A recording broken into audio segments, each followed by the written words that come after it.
So hello everyone, welcome back to my channel learn with me Tanu में आप सभी का स्वागत है। और इस वीडियो में हम आपके साथ शेयर करने वाले हैं स्टडी रिलेटेड कंटेंट, जो कि बीएड एंट्रेंस एग्जाम का टीचिंग एप्टीट्यूड है। उससे रिलेटेड कंटेंट हम आपके साथ शेयर करने वाले हैं।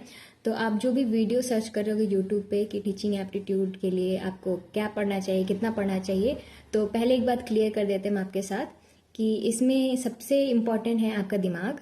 आपको जो भी क्वेश्चन मिलेगा तो आपको उसमें सोचना पड़ेगा कि ये सिचुएशन में आइडियल आंसर क्या हो सकता है, तो आप उससे ही कर लोगे। ज़्यादा पढ़ने का ज़रूरत है नहीं।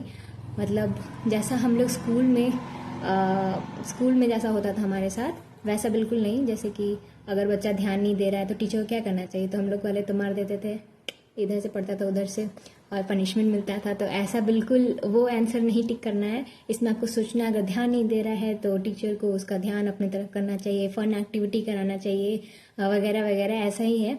तो उसमें थोड़ा दिमाग लगा लेना है कि टीचर बिल्कुल पूज्यवान टीचर होंगे, बिल्कुल बच्चों से प्यार करने वाले टीचर होंगे। तो वैसा ही आंसर आपको वहाँ पे सिलेक्ट करना है। इसके अलावा जो भी स्टडी रिलेटेड आपको चाहिए एक्स्ट्रा, जो सोचने के अलावा है कि स्वयं कैसा प्लेटफॉर्म है वगैरह वगैरह, कि क्या क्या कौन किसने कौन सा थ्योरी दिया था, तो वो सारी चीज़ें आपको इस वीडियो में मिल जाएगी। तो वीडियो को एंड तक जरूर देखना, आपको सारे डाउट क्लियर हो जाएंगे। तो चलो वीडियो को स्टार्ट कर लेते हैं।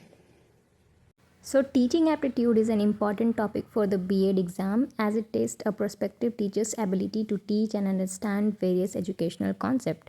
इसका मतलब ये है कि जो हम लोग बीएड एंट्रेंस एग्ज़ाम देने वाले होते हैं ना, तो ये इसीलिए होता है देखने के लिए कि जिसका भी हम एग्ज़ाम ले रहे हैं वो टीचर बनने के लायक है या नहीं। तो वो फोकस करता है फंडामेंटल क्वालिटी, स्किल, स्ट्रैटेजी, जो भी टीचर में होना चाहिए कि वो पढ़ाने के लिए काबिल है या नहीं। बस यही है। कैसा इन्वायरमेंट होना चाहिए, कैसा उसको बच्चे के साथ डील करना चाहिए, वो खुद कैसा होना चाहिए, कंटेंट उसका कैसा होना चाहिए पढ़ाने के लिए। तो वो सारी चीज़ें टेस्ट करने के लिए ये आपका एग्ज़ाम होता है टीचिंग एप्टीट्यूड का, जिसमें सिलेबस इंक्लूडेड होता है। तो आगे बढ़ते हैं। नेक्स्ट है की टॉपिक्स। तो सबसे पहला है टीचिंग एज अ प्रोफेशन।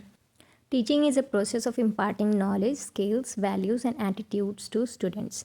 इसका मतलब जो जो टीचर हम लोग को पढ़ाते हैं ना, तो वो प्रोसेस होता है कि उनके पास जो भी नॉलेज, स्किल्स या वैल्यूज़ है वो स्टूडेंट्स को भी दें।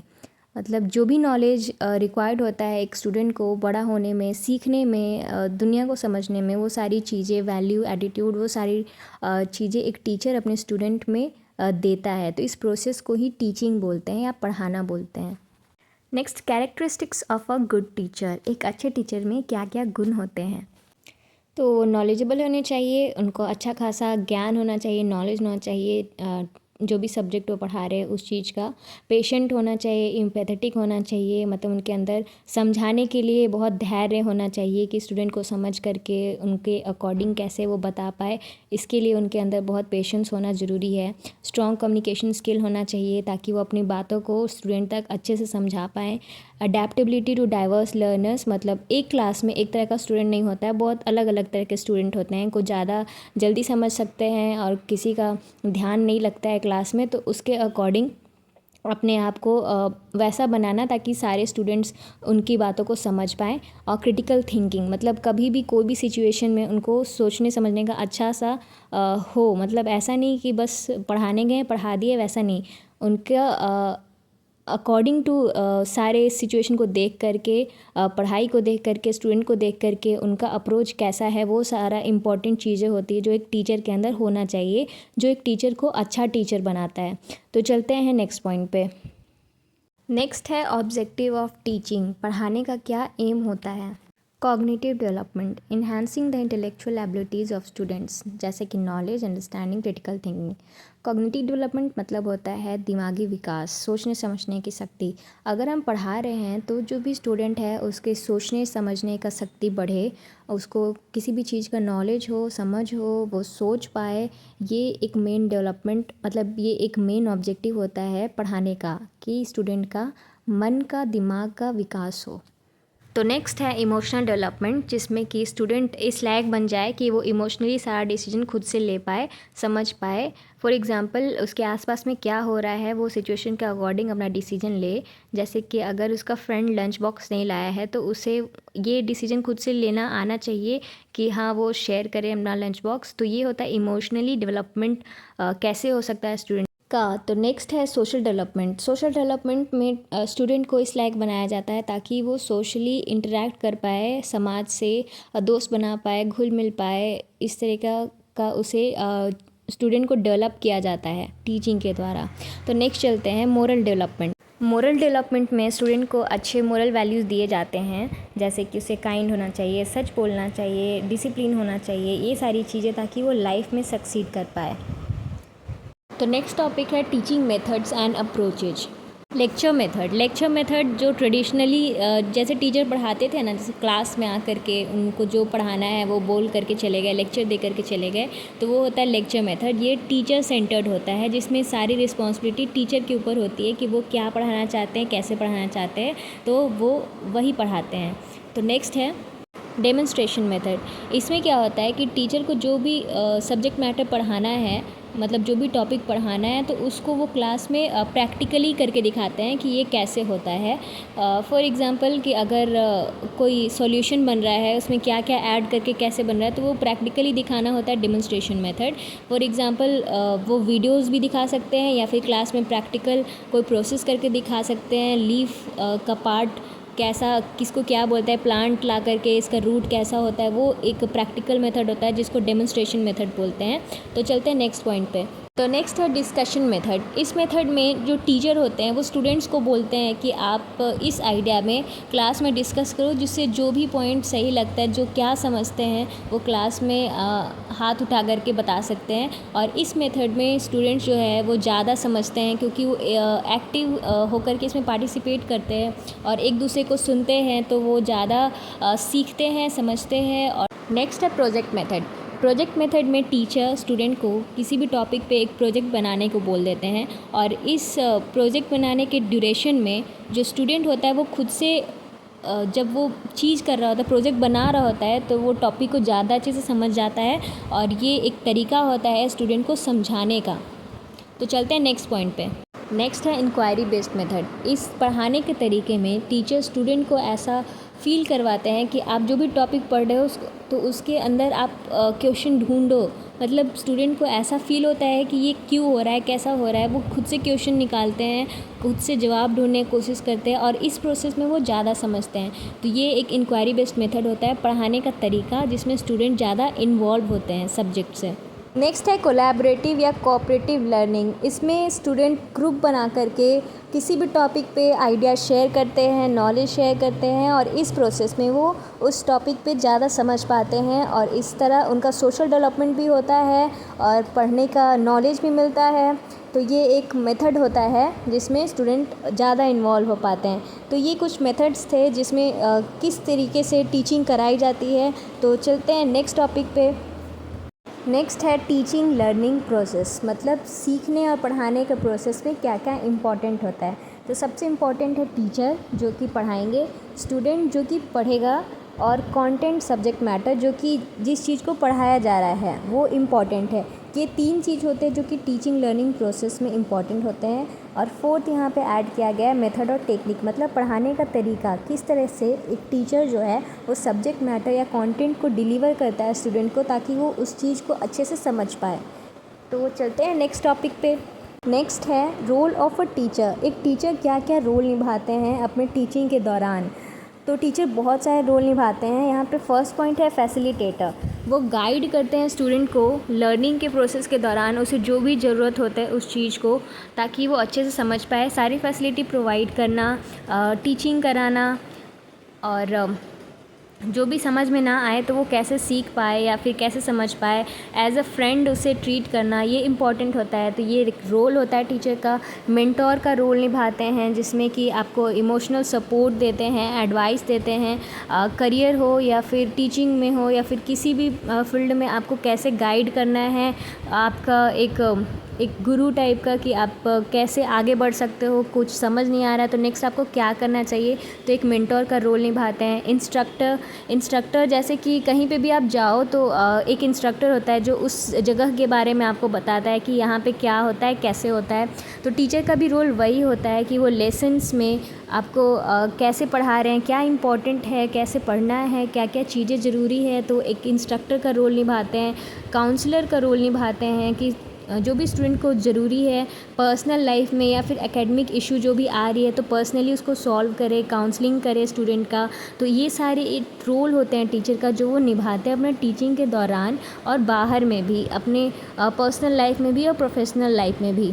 तो चलते हैं नेक्स्ट टॉपिक पे।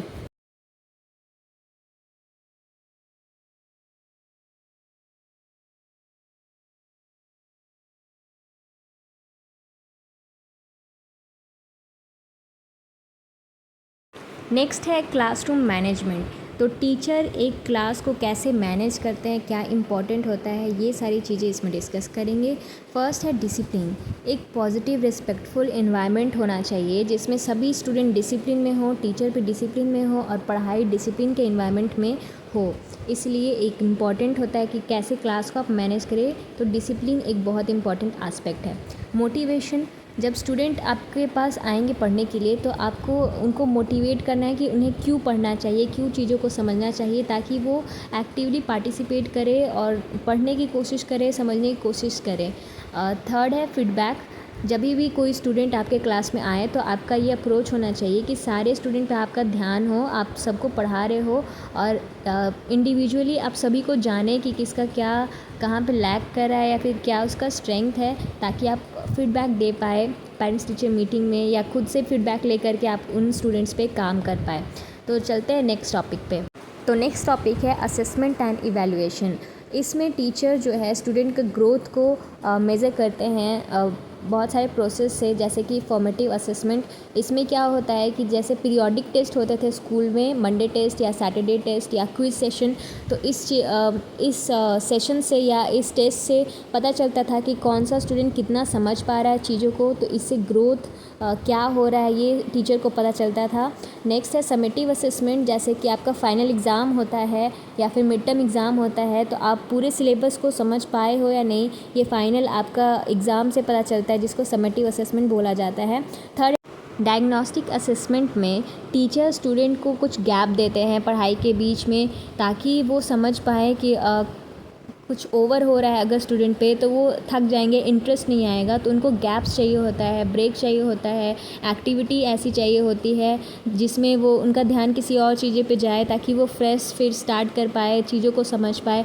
तो ये एक तरीका होता है स्टूडेंट को एसेस करने का, समझने का, कि उनको भी गैप चाहिए पढ़ाई के बीच में ताकि वो चीज़ों को अच्छे से समझ पाएँ वापस आकर के और इंटरेस्ट लें चीज़ों में। तो चलते हैं नेक्स्ट टॉपिक पे। तो हमारा नेक्स्ट टॉपिक है educational psychologist related to teaching, और फर्स्ट हैं जीन पियाजे, जिन्होंने दिया है कॉग्निटिव डेवलपमेंट थ्योरी। तो पहले इसको पढ़ लेते हैं, उसके बाद एक्सप्लेन करते हैं। Cognitive development theory focuses on how individuals develop thinking abilities throughout their lifes. इसका मतलब है, कॉग्निटिव मतलब होता है कि जैसे जैसे हम लोग बड़े होते हैं, हमारा दिमाग जैसे जैसे हम लोग बड़े होते हैं तो हमारा दिमाग खुद ही बहुत सारी चीज़ों को समझने लगता है। उसके बाद है one of the most prominent theories in this area है gene पियाजे cognitive development theory, which outlines how children's intelligence evolves in stages as they interact with their environment। और ये थ्योरी ये बताता है कि कैसे बच्चों का जो दिमागी विकास होता है उनके एज के साथ बढ़ते जाता है जैसे जैसे वो इन्वायरमेंट के साथ इंटरेक्ट करते हैं। पियाजे propose that children move through 4 stages of cognitive development, और इन्होंने बोला है कि जो भी बच्चे हैं उनका 4 स्टेजेस में उनका दिमाग का विकास होता है। तो चारों स्टेजेस को डिस्कस करते हैं one by one. First stage है सेंसरी मोटर स्टेज, जो कि जन्म से लेकर के 2 साल के बीच के स्टेज को बोला जाता है। इस स्टेज में जो बच्चा है, जो छोटा सा बच्चा है 2 साल से कम का उम्र का, वो दुनिया को समझता है अपने सेंसेस से और अपने एक्शन से। जैसे कि उनको पता नहीं होता है कि आग के पास जाएंगे तो गर्मी लगेगा या फिर स्विच में हाथ डाल देंगे तो झटका लगेगा, तो वो अपने एक्सपीरियंस से, सेंसेस से उन चीज़ों को फील करते हैं और ऐसे ऐसे वो समझते समझते जाते हैं। तो यही यहाँ पे लिखा हुआ है। तो अब चलते हैं नेक्स्ट स्टेज पे। नेक्स्ट स्टेज है प्री ऑपरेशनल स्टेज, जो कि 2 से 7 साल के बीच में होता है। तो children start to use languages and symbols to represent objects and ideas. और इस स्टेज के बीच में जो बच्चा है वो लैंग्वेज, मतलब जो भी भाषा वो सुन रहा है वो बोलना सीख जाता है, और सिंबल्स पहचानना सीख जाता है कि किस चीज़ को क्या, जैसे बस बोलेंगे तो उसको बस समझ में आ जाएगी बस किसको बोल रहे हैं। तो इस तरह से वो बहुत सारी चीज़ों को समझना सीख जाता है, लेकिन उससे वही पता चलता है जो उसे बार बार बताया जा रहा है या बार बार वो देख रहा है। इसके अलावा उसको सोचने समझने का ज़्यादा डेवलपमेंट नहीं होता है उस टाइम पे, और ना ही वो कुछ बड़ी बातें समझ सकता है। जैसे कि कुछ भी जैसे बच्चे कितने इनोसेंट होते हैं, कुछ भी बोल देते हैं, तो वो इसीलिए क्योंकि उनको कुछ समझ में नहीं आ रहा है कि क्या हो रहा है या फिर इससे बोलने से क्या होता है। तो चलते हैं नेक्स्ट स्टेज पे। तो नेक्स्ट स्टेज है कॉन्क्रीट ऑपरेशनल स्टेज, जो कि 7 से 11 साल के बीच के बच्चों में होता है। In this stage children begin to think logically about concrete events, मतलब जो बार बार उनके साथ जो इवेंट्स हो रहे हैं उन चीज़ों के बारे में वो लॉजिकली सोचने लगता है कि अगर ये ऐसा होगा तो क्या, वैसा होगा तो क्या। जैसे अगर वो होमवर्क नहीं करेंगे तो उनको पनिशमेंट मिलेगा, ये बात उनको समझ में आने लगती है। और अगर जैसे कुछ है तो बात के लिए बचा के रखे या फिर अभी यूज़ कर दे या किसी को दे दे, तो ये सारी चीज़ें वो सोचने लगते हैं, कुछ कुछ डिसीजन खुद से लेने लगते हैं कि ऐसा कर सकते हैं, वैसा कर सकते हैं, ये हो सकता है। मतलब रीज़न वाइज, लॉजिक वाइज वो सोचना स्टार्ट कर देते हैं, लेकिन अभी भी वो इतना ज़्यादा एडवांस नहीं सोच पाते, नहीं समझ पाते हैं कि बड़े बड़ी डिसीजंस ले पाए। तो ये होता है कॉन्क्रीट ऑपरेशनल स्टेज, जहाँ पे कुछ कुछ डिसीजन वो लेना स्टार्ट कर देते हैं।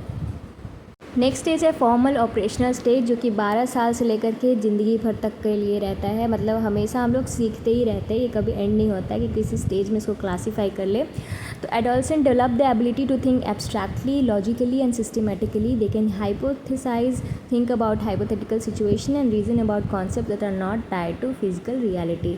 इसमें क्या होता है कि जो बच्चा है वो सारी चीज़ों को सोचना समझना स्टार्ट कर देता है, और वैसी सिचुएशन को भी जो हो भी नहीं रहा है रियल वर्ल्ड में, लेकिन उस मतलब ऐसा हो सकता है तो उस सिचुएशन में क्या, या उस मतलब इमेजिनेटिव सिचुएशन में कि अगर ये होगा तो क्या, वो होगा तो क्या, मतलब बहुत सारी चीज़ें वो समझने लगता है, अपने डिसीजन खुद से लेना स्टार्ट कर देता है। और इस वक्त तक वो काफ़ी ज़्यादा उनका दिमाग डेवलप कर चुका होता है कि वो डिसीजन खुद से ले पाए अपने लाइफ के। तो ये 4 स्टेजेस थे कॉग्निटिव डेवलपमेंट थ्योरी के। अब चलते हैं नेक्स्ट थ्योरी पे। नेक्स्ट है leave Vygotsky socio cultural theory. इसमें बताते हैं कि importance of social interaction, culture, context in learning. इसका मतलब कि जो भी स्टूडेंट है वो सोशल इंटरेक्शन से ज़्यादा सीखता है। जैसे कि उनसे अगर जो ज़्यादा जान रहे हैं, अगर उनके साथ हो रहे तो वो ज़्यादा सीख पाएगा और ज़्यादा समझ पाएगा चीज़ों को। तो यहाँ पे यही लिखा हुआ है। और नेक्स्ट है, उन्होंने एक मॉडल भी दिया था जो कि है जोन ऑफ प्रॉक्सिमल डेवलपमेंट। इसको हम एक बार पढ़ लेते हैं। It is crucial for teaching as it suggest that teacher should focus on what students can do with guidance rather than what they can do independently. ये मॉडल में ये बताया जाता है कि टीचर को उस चीज़ पे फोकस करना चाहिए जो कि वो अपना गाइडेंस से स्टूडेंट को सिखा सकते हैं, ना कि वो उनको खुद से करने दे देने के लिए। मतलब ऐसे आज़ाद छोड़ देंगे तो उनको ज़्यादा टाइम लग जाएगा वो चीज़ को सीखने में। अगर वो गाइड करेंगे तो वो जल्दी समझ जाएंगे। और इसमें ये भी कहा जाता है कि जैसे जैसे स्टूडेंट सीखना स्टार्ट कर देता है वैसे वैसे आप कम सपोर्ट करना स्टार्ट कर दें, ताकि वो चीज़ों को खुद से भी करने का कोशिश करे। मतलब जैसे स्टूडेंट एडवांस समझना स्टार्ट करता है, जैसे उसका ब्रेन ज़्यादा डेवलप होना स्टार्ट होता है, वैसे वैसे हमको कम सपोर्ट देना है, थोड़ा थोड़ा गाइडेंस पीछे करते जाना है, ताकि वो चीज़ों को खुद से समझने का भी कोशिश करे। और ग्रुप में चीज़ें करने से वो कुछ ज़्यादा सीख पाएंगे, उनका सोशल इंटरेक्शन से वो ज़्यादा समझ पाएंगे। नेक्स्ट है B.F. Skinner's behavioural theory. इसमें ये बोला जाता है कि अगर आप स्टूडेंट को रिवॉर्ड या पनिशमेंट देंगे किसी चीज़ के लिए तो वो चीज़ों को जल्दी सीखने का कोशिश करेंगे। फॉर एग्ज़ाम्पल, अगर आप बोलते हैं कि आप होमवर्क करके आओगे तो हम आपको चॉकलेट देंगे, तो स्टूडेंट है कि वो होमवर्क करके आएगा। और अगर आप उससे ये भी बोल दो कि होमवर्क नहीं करके आओगे तो पनिशमेंट देंगे, तो उस डर की वजह से भी वो होमवर्क करना सीख जाएगा। तो यही आपका इस थ्योरी में बोला जाता है, जो कि यहाँ पे भी लिखा हुआ है कि टीचर्स को स्टूडेंट को इनकरेज करना चाहिए। कोई उनको अगर चाहिए कि वैसा काम करे तो पनिशमेंट या रिवॉर्ड दे करके वो चीज़ कर सकते हैं, लेकिन ज़्यादा उनको पॉजिटिव रीइंफोर्समेंट करना चाहिए। मतलब प्रेजेस या रिवॉर्ड या चॉकलेट या कुछ भी ऐसा करके उनको पॉजिटिवली उस चीज़ के लिए उनका आदत बनवाने का कोशिश करना चाहिए। तो चलते हैं नेक्स्ट थ्योरी पे। नेक्स्ट है Jerome Brunner's constructivist theory. Brunner believed that learning is an active process where learners build new ideas based on their current knowledge. He advocated for a spiral curriculum where students revisit topics at increasing levels of complexity. इस theory में Brunner बोलते हैं कि जो learner है या जो student है वो अपने करंट नॉलेज पे नई नई चीज़ों को सीखना स्टार्ट कर देता है. जैसे कि अगर हम बच्चों को बताएंगे ABCD, तो उसके बाद वो A फॉर एप्पल जब स्टार्ट होता है तो वो A P ये सारी चीज़ें वो खुद से समझना भी स्टार्ट कर देते हैं, क्योंकि इन चीज़ों का वो नॉलेज ले चुके हैं कि इसके बाद क्या. तो वैसे ही होता है कि हर लेवल पे जैसे हम बढ़ते जाते तो हम बेसिक चीज़ों को ही बाद में भी सीख रहे होते हैं, लेकिन उसमें ऐड ऑन करते जाते हैं नई चीज़ों को. तो यही है कंस्ट्रक्टिविस्ट थ्योरी, जहाँ पे आप पुरानी चीज़ों के ऊपर ही और नई चीज़ें सीखते जाते हैं. तो ये इस थ्योरी में बोला गया है. तो चलते हैं अब नेक्स्ट थ्योरी पे. नेक्स्ट है John Dewey's experiential learning theory. Dewey believed that learning occurs most effectively when it is connected to real life experiences and when students are actively involved in the learning process. For example, जैसे हमें chemistry में पढ़ाया जाता था कि आप ये add करो वो ऐड करो तो ये बन जाता है. तो वो सारी चीज़ें हम लोग को समझने में बहुत डिफ़िकल्ट होता था, क्योंकि हम लोग प्रैक्टिकल उस चीज़ को नहीं करते थे. हमारे यहाँ केमिस्ट्री लैब होता भी था, लेकिन कभी एसिड में ये सॉल्ट डाल करके क्या बन रहा है, कैसे हो रहा है, वो सारी चीज़ें नहीं करते थे, जिसकी वजह से हम लोग को रटना पड़ रहा था. तो उन्होंने इस थ्योरी से ये बोला है कि अगर स्टूडेंट या लर्नर जो है कुछ चीज़ों को एक्सपेरिमेंट कर रहा है या फिर एक्सपीरियंस कर रहा है या प्रैक्टिकली कर रहा है, तो उस चीज़ों को वो ज़्यादा अच्छे से समझ पाएगा, ईज़िली समझ पाएगा, रादर दैन कि उसको बस रटते जाए. तो उससे बस वो उसके उसी टाइम के लिए काम आएगा, पास करने के लिए काम आएगा, एग्ज़ाम को पास कर जाएगा, लेकिन वो रियल लाइफ में उस चीज़ को अप्लाई नहीं कर पाएगा. और उन्होंने ये भी कहा है कि टीचर्स को स्टूडेंट को इनकरेज करना चाहिए चीज़ों को करके एक्सपेरिमेंट करके सीखने का, ना कि सिर्फ रटते जाए. इन चीज़ों को वो अगर करेंगे तो रियल लाइफ में भी वो चीज़ें उनको बाद में काम आएगा, सिर्फ एग्ज़ाम तक चीज़ों को करने के लिए वो नहीं करेंगे. नेक्स्ट है Bloom's taxonomy. Bloom's taxonomy is a framework that categorizes cognitive learning objectives into 6 levels, ranging from basic to advanced thinking skills. It helps educators design learning experiences and assessment that promote critical thinking. तो blooms taxonomy में ये कहा जाता है कि जो हमारा सोचने का या फिर समझने का जो एक लेवल होता है वो बेसिक से एडवांस की तरफ बढ़ता है. हम चीज़ों को 6 लेवल में समझना स्टार्ट करते हैं. हमारा डेवलपमेंट 6 लेवल में होता है, जो कि हम अभी पढ़ने वाले हैं वो 6 लेवल के बारे में.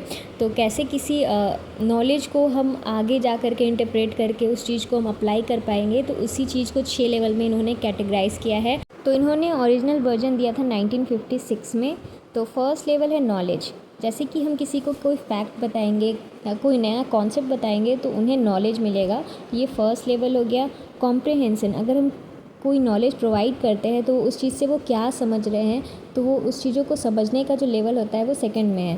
थर्ड में एप्लीकेशन, जो उनको नॉलेज मिला है तो वो रियल लाइफ में भी वो देखेंगे अप्लाई करके कि वो जो उन्होंने सीखा है वो क्या मतलब कैसे होता है. Fourth level analysis. एनालिसिस में जब वो अप्लाई करते हैं तो उसके बाद वो फाइंड करते हैं कि किन किन चीज़ों की वजह से वो हो रहा है. तो एनालाइज़ करना कि रीज़न क्या है उन चीज़ों के पीछे का. और फिफ्थ है सिंथेसिस. अब जब उनको वो रीज़न पता चल जाएगा तो वो सबको कंबाइन करके एक फ़ाइनल रिज़ल्ट निकालने की कोशिश करेंगे. ये फिफ्थ लेवल हो गया. सिक्स्थ लेवल में इवैल्यूएशन, मतलब कि सारी चीज़ों को समझने के बाद, सब कुछ जान जाने के बाद एक जजमेंट पे पहुंचना कि क्या करेक्ट चीज़ है, वो उन चीज़ों को पे जो पहुंच जाएंगे तो वो लास्ट स्टेज होता है. फॉर एग्ज़ाम्पल, अगर हम किसी को बताते हैं क्लास में कि वर्ल्ड वॉर हुआ तो क्यों हुआ, तो उसके बाद उनको नॉलेज मिला. नॉलेज मिलने के बाद उन चीज़ों को समझते हैं कि वर्ल्ड वॉर क्यों होता है. फिर अप्लाई करते हैं कि करेंटली जहाँ पे भी वॉर हो रहा है तो क्यों हो रहा है, उसके पीछे का क्या रीज़न हो सकता है. रीज़न को फिर वो एनालाइज़ करते हैं, फिर सिंथेसाइज़ करते हैं कि अच्छा फाइनल रीज़न ये हो सकता है, ये रीज़न है, और लास्ट में उन जजमेंट देते हैं कि किसका फ़ॉल्ट है, किसका फ़ॉल्ट नहीं है, क्या होना चाहिए. तो ये इनका ओरिजिनल वर्जन था. और फिर इसके बाद रिवाइज वर्जन भी आता है 2001 में, जो कि है इसमें फर्स्ट स्टेज है रिमेंबरिंग, सेम नॉलेज वाली चीज़ें रिकॉल करना जो इन्फॉर्मेशन उनको मिला। सेकंड अंडरस्टैंडिंग, वहाँ कॉम्प्रहेंशन था, या अंडरस्टैंडिंग है, वही चीज़ों को समझ करके कॉन्सेप्ट को एक्सप्लेन जो खुद वो समझ पाते हैं वो अंडरस्टैंडिंग। थर्ड अप्लाई करना, सेम स्टेज है, रियल लाइफ में प्रैक्टिकली वो देखते हैं कि क्या हो रहा है, कैसा हो रहा है। फिर एनालाइज करते हैं कि आप जो भी यहाँ पे देख रहे हो तो उसका क्या रीज़न हो सकता है। और फिफ्थ में यहाँ इन्होंने पहले इवेलुएट किया है कि जजमेंट क्या निकल रहा है, क्या सही है क्या नहीं। और सिक्स में क्रिएट करना, मतलब नए आइडिया को, मतलब जो भी उन्होंने सीखा है उस चीज़ों पे वो नई चीज़ें बनाने का कोशिश करेंगे या समझने का कोशिश करेंगे। तो ये था ब्लूम्स टैक्सोनॉमी कंप्लीट रिवाइज्ड। तो इस वीडियो में बस इतना ही। एक और टॉपिक बचा है जो कि है एजुकेशनल स्कीम्स और टूल्स जो गवर्नमेंट वाला है, और उसमें काफ़ी ज़्यादा टाइम लग जाता है क्योंकि वो भी टॉपिक काफ़ी बड़ा है। तो इस वीडियो को हम ज़्यादा लंबा नहीं करेंगे, बस इतना ही काफ़ी है। एक नए वीडियो में हम आपको वो भी दे देंगे, अलग से एक वीडियो जिसमें एजुकेशनल टूल स्कीम्स होगा। तो इस वीडियो को आपको अगर समझ में आया, जो भी डाउट होगा तो आप मुझसे पूछ सकते हैं कमेंट करके, और आप 2 बार या 3 बार देख लो तो आपको पूरा अच्छे समझ में आ जाएगा। ज़्यादा कुछ वैसा पढ़ने का जरूरत है नहीं टीचिंग एप्टीट्यूड में, बस इतना ही काफ़ी है। तो इस वीडियो को हम यहीं पे एंड करते हैं और नया वीडियो आ जाएगा एक और जल्द ही। तो इस वीडियो को आपको कैसा लगा आप फीडबैक शेयर कर दीजिएगा मेरे साथ कमेंट सेक्शन में। तो पसंद आया तो लाइक कीजिएगा, चैनल पर नया हो तो सब्सक्राइब कीजिएगा। मिलते हैं नेक्स्ट वीडियो में, तब तक के लिए thank you so much for watching.